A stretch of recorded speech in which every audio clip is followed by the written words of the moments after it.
सिंह का है और इन्होंने विप्रो पे राय जाननी चाहिए है। विप्रो पे इन्होंने 120 शेयर लिए हुए हैं और बाइंग प्राइस इनकी 310 की है। ध्वनि बताएं, 310 की बाइंग प्राइस के हिसाब से विप्रो आपको कैसा लग रहा है? हम देख रहे हैं कि इस हफ्ते का टॉप लूजर भी रहा है विप्रो। यहां से क्या रणनीति रखी जाए?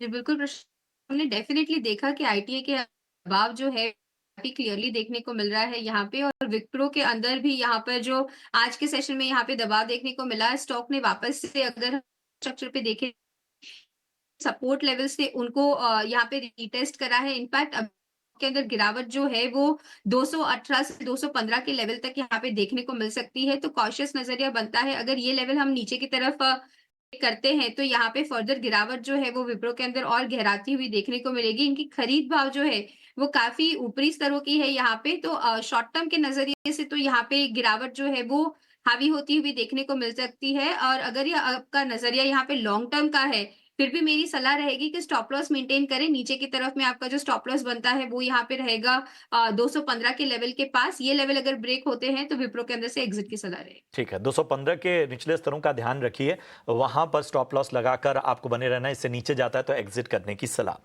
प्रमोद कुमार का सवाल लेते हैं और इन्होंने लोहरदगा झारखंड से हमें अपना सवाल भेजा है और ये कह रहे हैं कि मेरे पास एशियन पेंट्स के 101 शेयर हैं और बाइंग प्राइस सनी ने इन्होंने बताई है 2468 की। तो 2468 की बाइंग प्राइस के हिसाब से एशियन पेंट्स में आपकी क्या राय बन रही है? अगेन अगर हम एशियन पेंट की बात करते हैं तो नो, इसमें कोई दो राय नहीं है कि one of the best company है, मार्केट लीडर है पेंट इंडस्ट्री में। बट पेंट इंडस्ट्री में जिस तरह से कहीं न कहीं कॉम्पिटिटिव इंटेंसिटी पिछले कुछ क्वार्टर से हमने देखी है, इंक्रीज़ हुई है। तो एज़ ऑफ नाउ अगर मैं 2 व्यू देता हूँ, मीडियम टर्म का व्यू देता हूँ, तो न्यूट्रल व्यू रहेगा मेरा एशियन पेंट में। इसका मतलब ये है कि ये ना बहुत ज़्यादा करेक्ट होगा, ना बहुत ज़्यादा एप्रिशिएट होगा।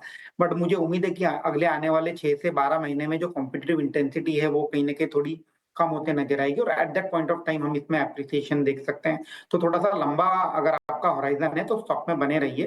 बट अगर आपका होराइज़न ट्रेडिंग या शॉर्ट टर्म का था तो मेरी ये राय रहेगी कि आप एशियन पेंट से निकल के कोई दूसरे जो मोमेंटम वाले सेक्टर हैं, जैसे बैंकिंग या फाइनेंशियल सर्विसेज, वहाँ आप मूव कर सकते हैं। ठीक है, तो बैंकिंग और फाइनेंशियल्स जो हैं वो इस वक्त सभी के रडार पे।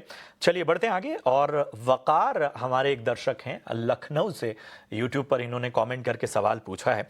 ऑयल इंडिया के बारे में ध्वनि राय जानना चाहते हैं और इनकी बाइंग प्राइस मैं बता देता हूं, 522 के प्राइस से इन्होंने यहां पर अपनी पोजीशन ली हुई है।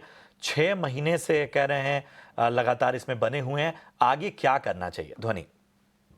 जी, बिल्कुल प्रशांत जी डेफ़िनेटली काउंटर के अंदर जो गिरावट है, वो तो हमें काफ़ी समय से देखने को मिल रही है। इनफैक्ट आप चार्टिकली देखें तो अगस्त में यहाँ पे टॉप बनाया था काउंटर ने और उसके बाद हमारा इसका जो ब्रेकडाउन है पिछले साल अक्टूबर के महीने से ही इसका एक जो डाउनवर्ड चैनल है, उसका कन्फर्मेशन मिला और वहाँ से डाउनवर्ड मोमेंटम इसके अंदर कंटिन्यू हो रहा है।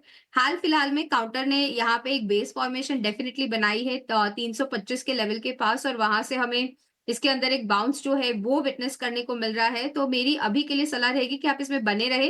नीचे 320 का आप स्टॉप लॉस लगा के रखिए। ऊपरी स्तरों पे यहाँ पे जो बाउंस है वो सस्टेन कर सकता है ऑन द हायर साइड 450 की लेवल तक। तो यहाँ तक आप यहाँ पे चाहे तो जैसे ही काउंटर ऊपरी स्तरों पे 400 का लेवल क्रॉस करता है तो एवरेज भी करें। ऊपरी स्तरों पे 450 के लेवल के पास अपना एग्जिट प्लान करें प्लीज़। ठीक है, तो एक विस्तृत नजरिया आपको ध्वनि की तरफ से मिल चुका है। अमित सिंह हमारे अगले दर्शक हैं